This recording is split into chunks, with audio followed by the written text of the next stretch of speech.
I'm Karen King, Director of Financial Aid at Lees-McRae College. We hope this short video will help students and families understand and interpret their financial aid offer. I would like to first talk about verification. Approximately 30% of FAFSA applications are selected for verification by the U.S. Department of Education each year. Being selected for verification does not mean that you made an error in completing your FAFSA, but it is a fraud prevention measure in which schools are required to validate the information you have reported. If selected, the verification process must be completed before need-based financial aid can be offered. Any students who have been selected for verification will receive a mailed letter as well as an email from the Lees-McRae Office of Financial Aid. This notification will provide step-by-step instructions to walk you through the verification process. Steps to receive a financial aid offer. In order to receive a Lees-McRae financial aid offer, the student must first be admitted to the college. Any students or families who are interested in need-based financial aid and/or federal student or parent loans must file the 2023-24 FAFSA and include the Lees-McRae school code of 002939. Lees-McRae's priority filing date is March 31st each year. The FAFSA must be completed each academic year. Once a student is admitted and the 2023-24 FAFSA is received and processed, a financial aid offer is mailed in a large mailing folder to the student's home address on file. It is important to promptly respond to all requests from the financial aid office. Once the student receives a financial aid offer, the student is expected to respond quickly and accept or decline the offers. Responding to the financial aid offer is not a formal commitment to attend Lees-McRae and can be rescinded later as students are still making their final college selections. Understanding your financial aid offer. Please notice that at the top of the financial aid offer, you'll find a Please Respond By date.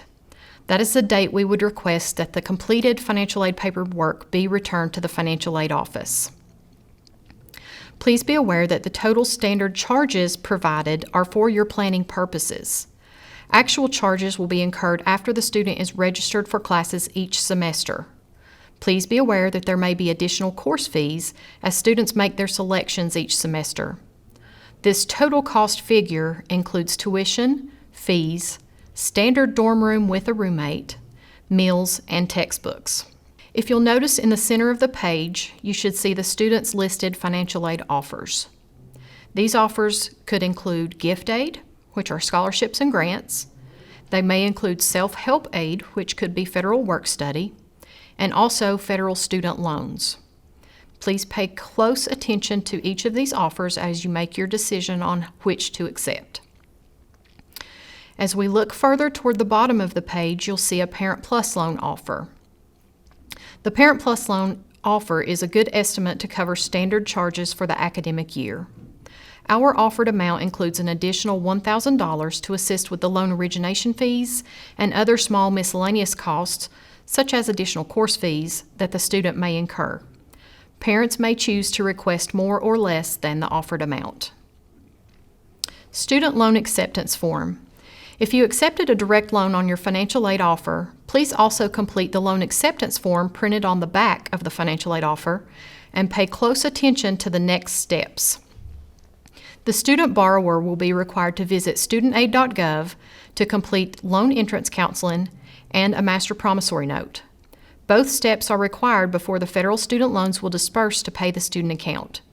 Entrance counseling thoroughly explains the loans to the student to make sure he or she understands that this is borrowed funds.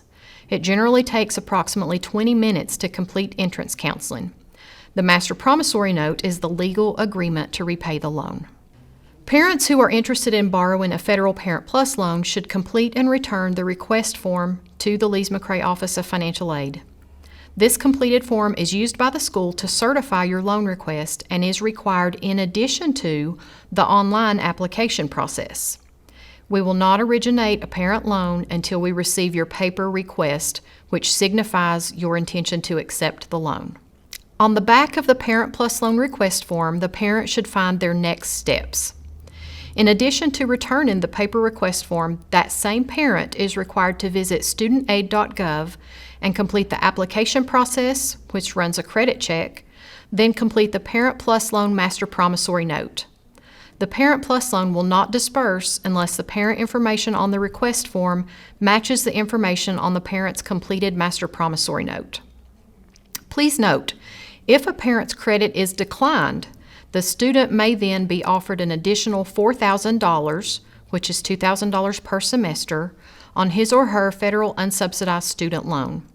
If the parent is declined, please let us know so that we can expedite this increased student loan offer for you. Additional information may be included in the financial aid package. Please take note of any additional forms. Some scholarships require additional steps or have specific criteria that the student must meet to qualify for the offered funds. If applicable, we will provide this information along with the student financial aid offer. We advise that you carefully read all the included information.